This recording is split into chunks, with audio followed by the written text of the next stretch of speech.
En primer lugar, queremos saber, usted había sido crítico con las actitudes o faltas de actitudes frente a la crisis económica que constatamos a fin de año claramente con los datos recesivos. Entre tanto, se ha solicitado un paquete de facultades delegadas, múltiples, algunas de las cuales han sido ya discutidas, etc. ¿Qué hay en esa solicitud para la reactivación económica?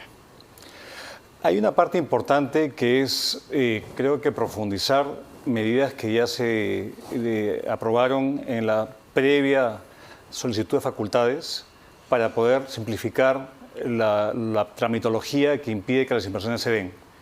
Desde facilitar la expropiación de predios, de darle silencio positivo a los municipios para que puedan responder, digamos, cumpliendo los plazos legales, y una serie de responsabilidades, por ejemplo, a Proinversión, para que acompañe los procesos de concesión más allá de la adjudicación. Entonces, creo que hay temas positivos respecto a lo que se requiere, que es movilizar la inversión pública y privada en el país. Y eso es positivo, y creo que el proyecto, el dictamen aprobado en la Comisión de Constitución recoge esas inquietudes. Hay otros temas que sí los deja de lado, pero eso sí lo recoge. ¿Cuáles deja de lado? En el tema tributario, por ejemplo, no ha accedido a este pedido de simplificación de los regímenes tributarios por tamaño de empresa. Eso ha dicho que mejor lo ven en el Congreso. No ha accedido a que el Ejecutivo defina cuáles van a ser sus nuevas reglas fiscales, un tema muy importante, sino que presente un proyecto de ley para definir cuál va a ser el tope del déficit fiscal de acá a los siguientes años. Creo que ahí hace bien el Congreso, porque creo que eso amerita una discusión pública y la intervención de entidades como el Consejo Fiscal, entre otros. No ha dado facultades para ir más allá de los temas administrativos para poder fortalecer la capacidad del Tribunal Fiscal en temas de controversias tributarias.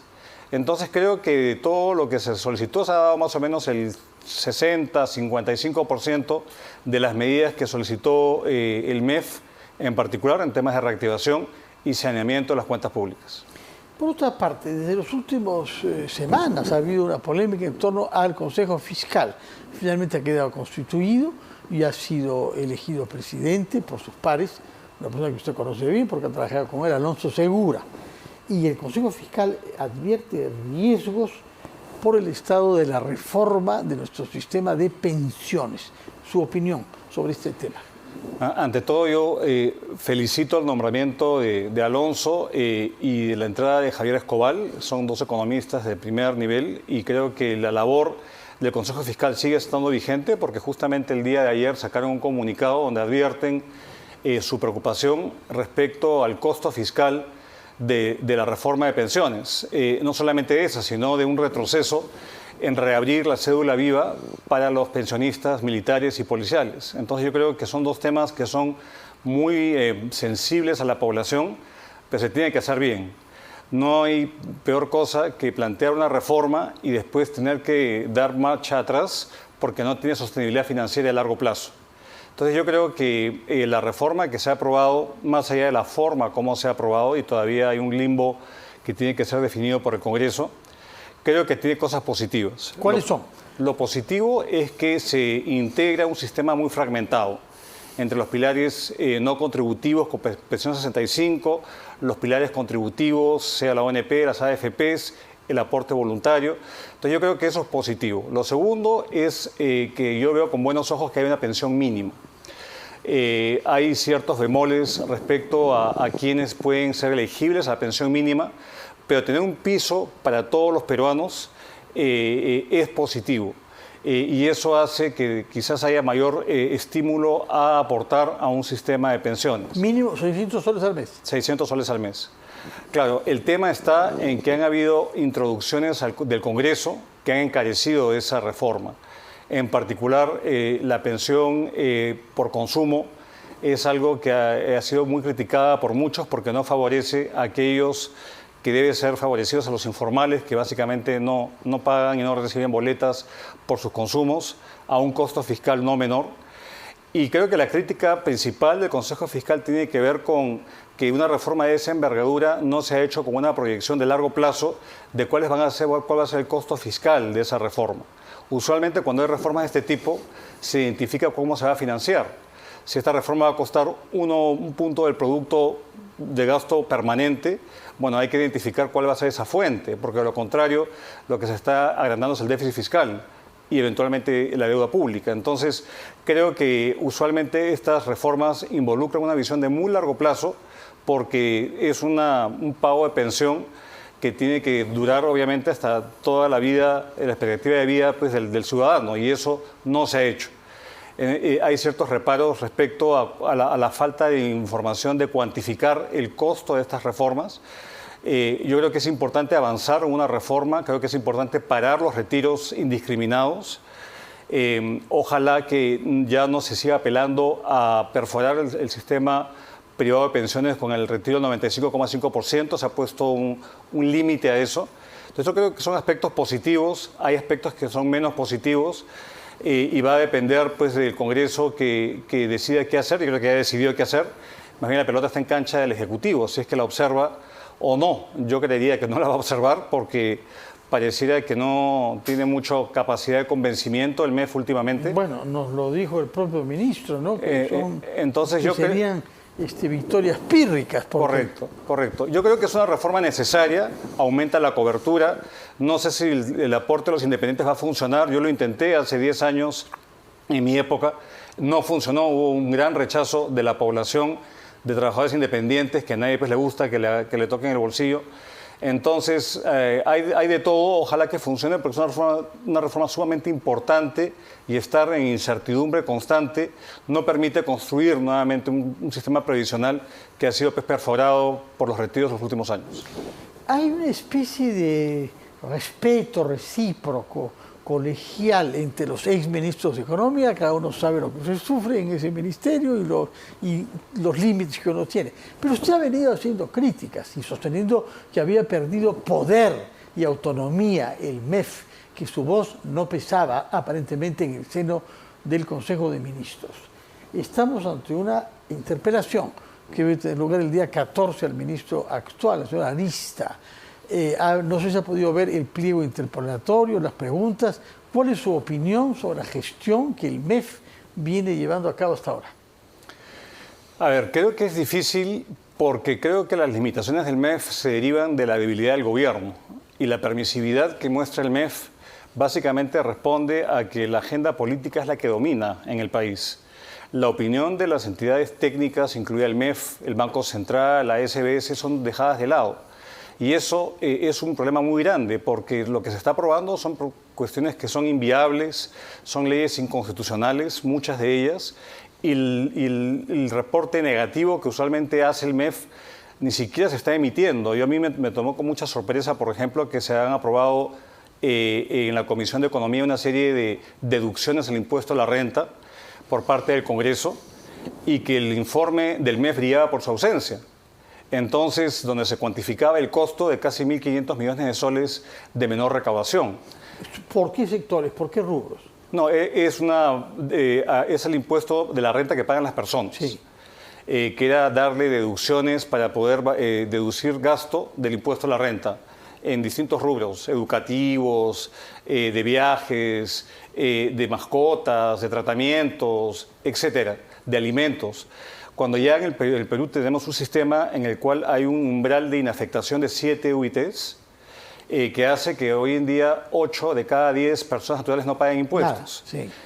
Ante esa propuesta no había una respuesta del MEF, no había el informe del MEF. Entonces a mí me llama mucho la atención que siquiera haya claudicado en su función de justamente brindar esa opinión al Congreso, porque ni siquiera presenta su opinión, creo yo, para no polemizar pues, con el Parlamento. Y creo que el MEF lo tienen agarrado digamos, del cuello con interpelaciones que creo que no lo hacen bien al país. A diferencia de otros ministerios, el Ministerio de Economía es muy sensible. Su accionar se ve por las agencias calificadoras de riesgo, por los mercados, los inversionistas, y exponer a un ministro a un pliego interpelatorio, que obviamente es una facultad del Congreso, a un ministro de Economía. La última vez que esto se hizo, si mal no recuerdo, fue con Pedro Pablo Kuczynski, hace 20 años.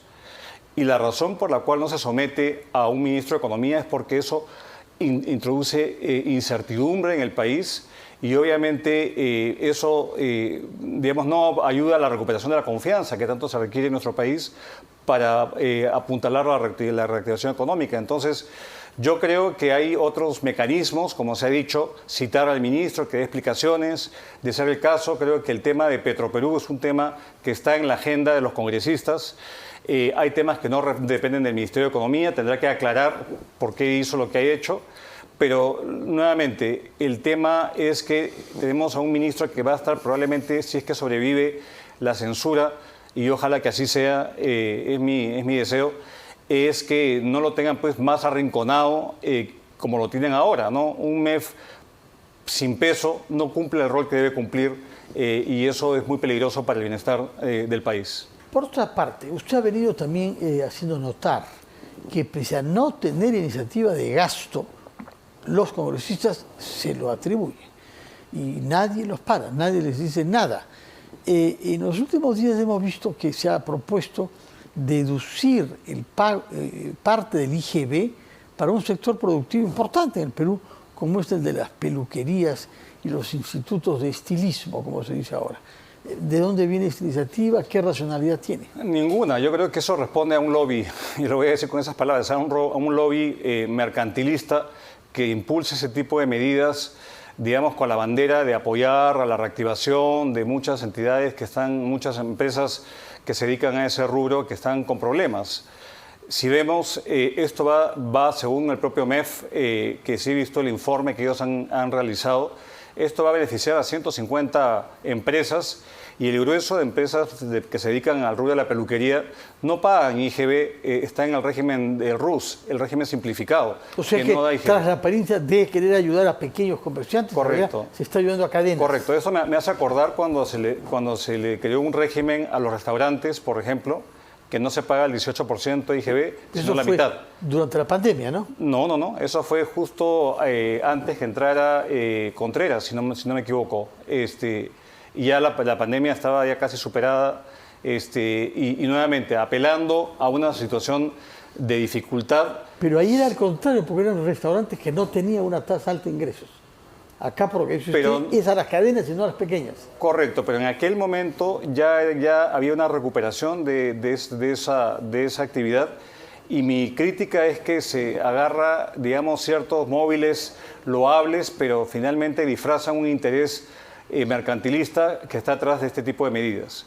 Y esto comienza a corroer la base tributaria del país. En este país la presión tributaria es muy baja.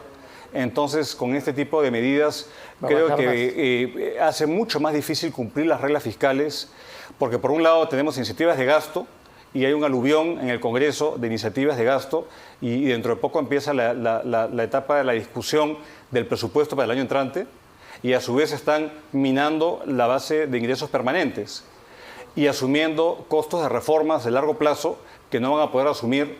Entonces estamos en un mal equilibrio y esto le va a pasar una factura a la fortaleza fiscal que nos ha dado grandes satisfacciones y una tranquilidad de ser un país manejado adecuadamente. Pregunta final, ¿por qué nos cuesta tanto trabajo construir o hacer construir aeropuertos? Porque tenemos problemas graves en el de Lima, subsisten los problemas de hace 7 u 8 años en Chichero, Cusco, para no hablar sobre Jaén, que sigue cerrado.